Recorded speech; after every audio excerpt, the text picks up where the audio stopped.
Welcome, people of the World Wide Web. So it is Cypher Sigma here, or Chris as I'm known, and as this is a Wednesday video, every 2 weeks I put out a video which basically goes over all the physical media and movies that I've watched that aren't movie related cinema wise. At the minute I have no online stuff for this week because me and my wife have been rewatching Stranger Things. As recorded of this, we finished season 4 and just about to start season 5. But obviously, when this is recorded, season 5 the first half has already come out. Luckily, no spoilers. So it is only physical media, so this might be a bit of a short video. So this is essentially everything I've been watching. We turn it upside down because it's like newest to oldest. And I will go over everything. So first off, this was a birthday present from AJ. Really enjoyed this movie when I watched it. I found it online. I've mentioned this in previous videos because I don't pirate ones. You can't get this. I was going to get a pirate copy as classed. But AJ purchased one for me. It also has a documentary on it.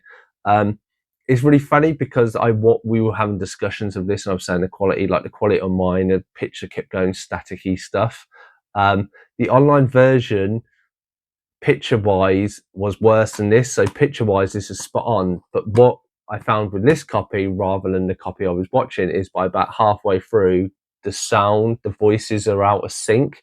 So people are doing that, and then it's like a Japanese movie, and then you get them talking like a second or two later. Happens about half the way through the movie, and then for the whole of the 45 minutes, that's what it is. So that was a bit of a pain, but it is what it is. I'm never gonna question, glad to have this in, glad to have the documentary and everything. And if you are a comic book fan, I definitely recommend watching this. I don't think this is as bad as people give it. It doesn't get enough credit, in my opinion, than it should do. So we have that one up first. So next up is Calamity Jane. So recently I've been speaking with my mum and stuff on this. So when I was raised, obviously I was brought up in the 80s. Didn't have a lot of money, but you get stuff from your parents. Now, I never really used to watch a lot of movies. The movies that I do remember, and I've mentioned this, is Seven Brides for Seven Brothers. Really loved that movie. Watch this. My mum had mentioned stuff like this. She kind of mentioned like the Oklahoma Carousel, the King and I, and stuff like this. So over the years, I've been picking them up and actually got round to watching them in recent years because I'm trying to expand my movie knowledge, going back into the past as well. Because I go to cinema, I watch a lot of new stuff. I try and watch stuff on Netflix and everything else. But I like to go back into the past, kind of so I'm getting a more varied kind of array of movies in my, kind of seeing stuff. Everything has its pluses and its minuses.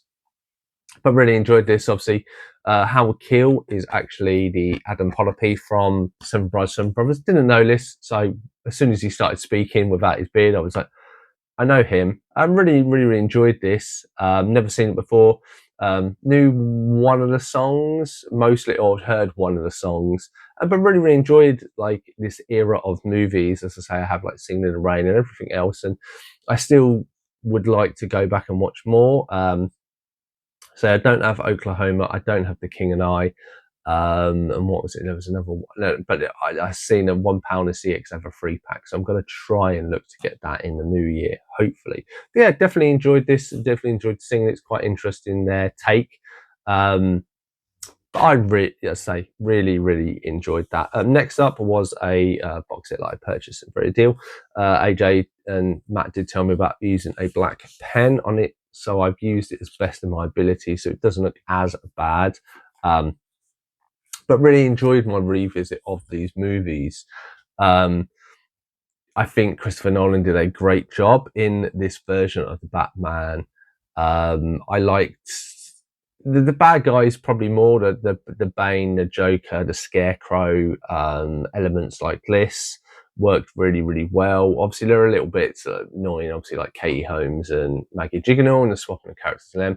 Oh, Aaron Eckhart as well. So I thought the bad guys really shone in this one. Really good to see the gadgets and stuff, and the sets of fights and stuff like this on the road in 2 with the trucks and that. Great. Heath Ledger, of having taken such a big time and come back to this movie. I had this discussion with my barber as well, because he's a big movie fan, and we discussed Heath Ledger, and actually I do feel he did deserve the Oscar. I don't think it's because of the fact he died. His take on the Joker and how he portrayed him and how he was used within this movie, or the second one at least, definitely shines. Definitely glad to revisit. My only thing of now watching this is knowing how Batman seems like this in the mask, even though he's got like, it's too bright. It just seems I don't know if it's just Christian Bale's face, it just seems very squashed up.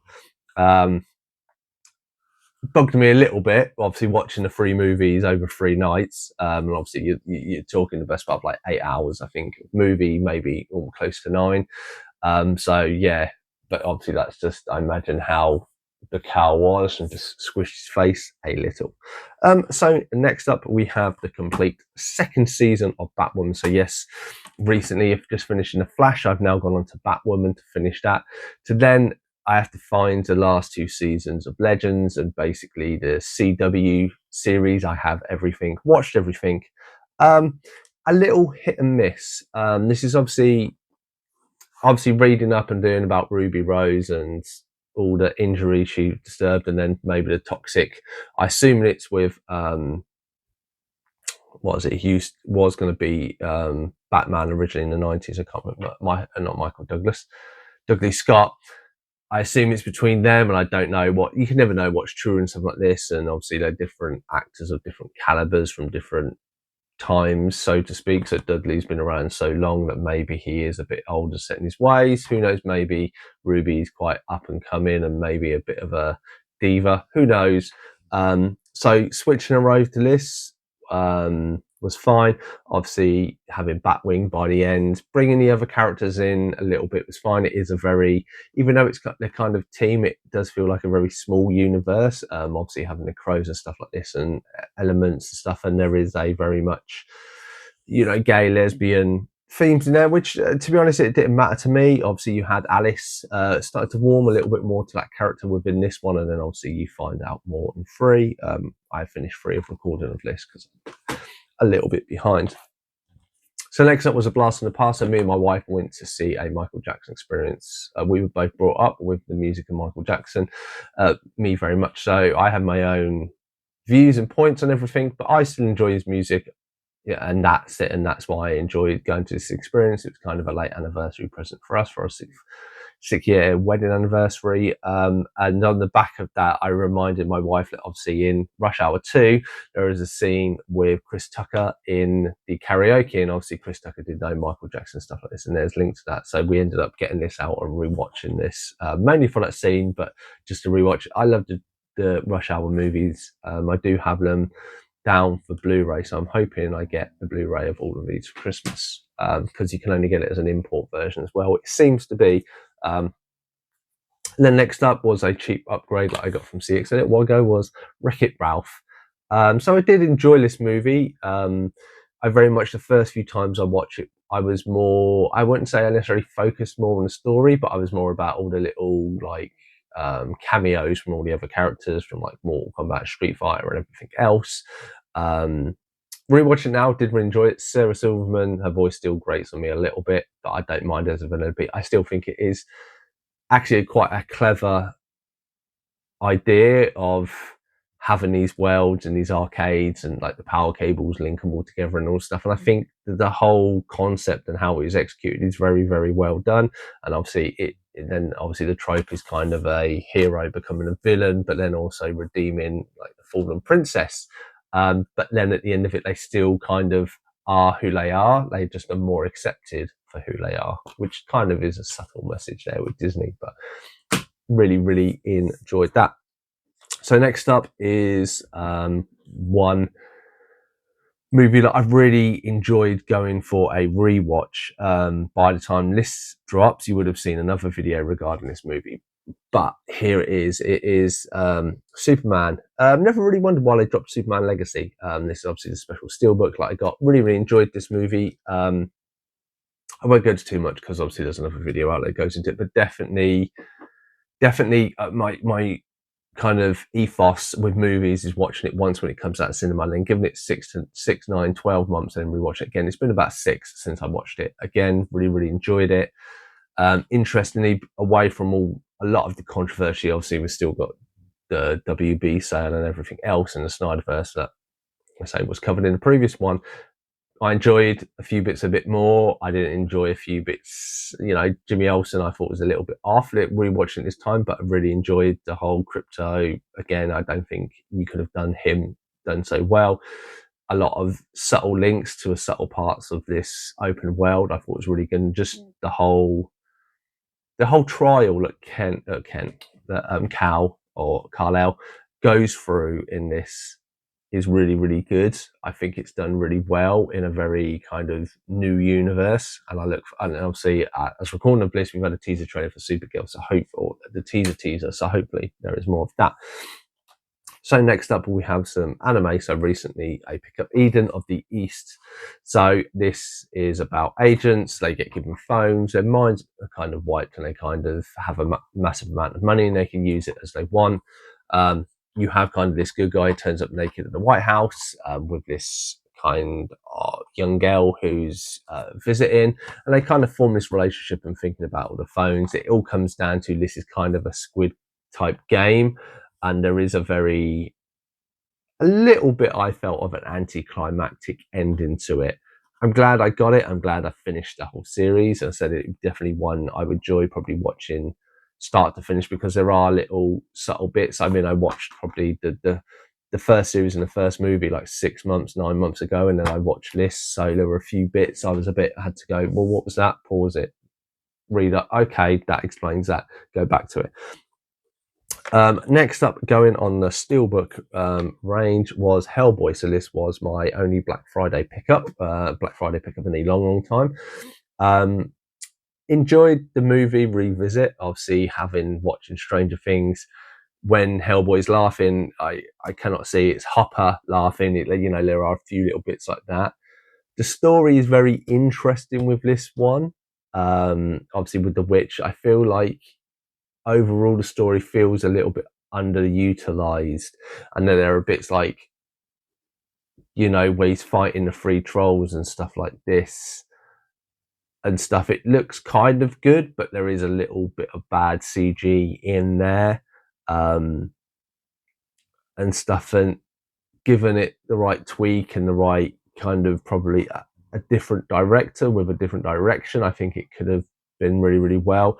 I also think it's hard to have established Hellboy, Abe Sapien, and the Fire Girl, Selma Blair's character, and then try and give him 2 new sidekicks in this. Obviously, very different, telepath and a were-cheater. Sorry, dog's being a little pain down there. So, but I did really enjoy it. I say it was like, I think, £9 in postage and everything else for a really nice steelbook. I really enjoyed the image and stuff, and the Shame of Swords. Yeah, it's enjoyable if you like Hellboy. Yes, it's not the greatest movie they've done.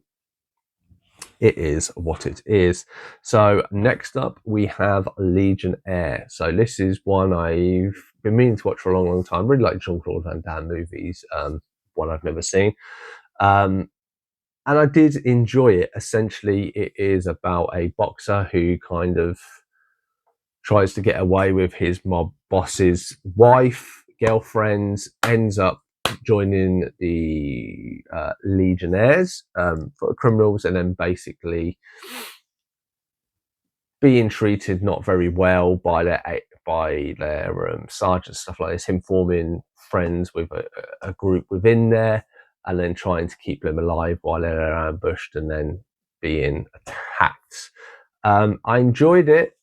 It was a fun watch. It wouldn't be one I revisit, so this will leave the collection.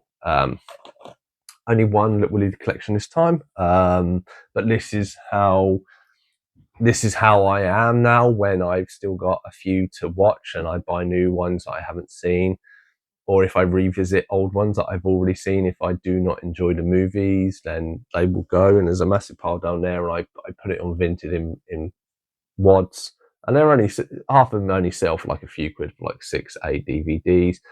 I don't care. They lead the collection, they go to a good seller, I get a little bit of money. And then the final one that I've been after for a while is Wish. So really enjoy this movie, saw this at the cinema. Was not a fan of the artwork when it first came out. Movie did prove me wrong. Rewatching it, I did really enjoy it again. I actually feel the songs and that have a lot of power behind them. There are a lot of subtle hints and nods to previous movies. The animals are really good. I really like Alan Tudyk, who voices the goats. If I can remember what his name is now. No, it has left my mind. But I still enjoyed it. It's definitely probably a mid-tier Disney movie in my eyes. It maybe the whole Dream and Malefico bad guy and magic and stuff like that, maybe it needed to be a little bit more tweaked in regards to the good and the bad. But the songs are very catchy and stuff, and it's a very enjoyable movie stuff. So yeah, so there is that. So that is all. Look what I have been watching, as I usually say. This is everything. So if there's something in here you agree, disagree with, let me know your thoughts and feelings in the comments below. If there's something, as I always say, if you see on here like something I've watched and go, actually there is this film out there that is similar to it, you may not have heard of it, please let me know in the comments as well. I have a massive list of people who make comments, and I look out for stuff, and if I come across films cheap or something like that, I will give them a go. Otherwise, I've been Chris from Cypher Second Screen Time. Thank you for sticking on to this mid-range movie physical media kind of coverage. I will back in the video in a few days. Otherwise, I'll see you in the next one.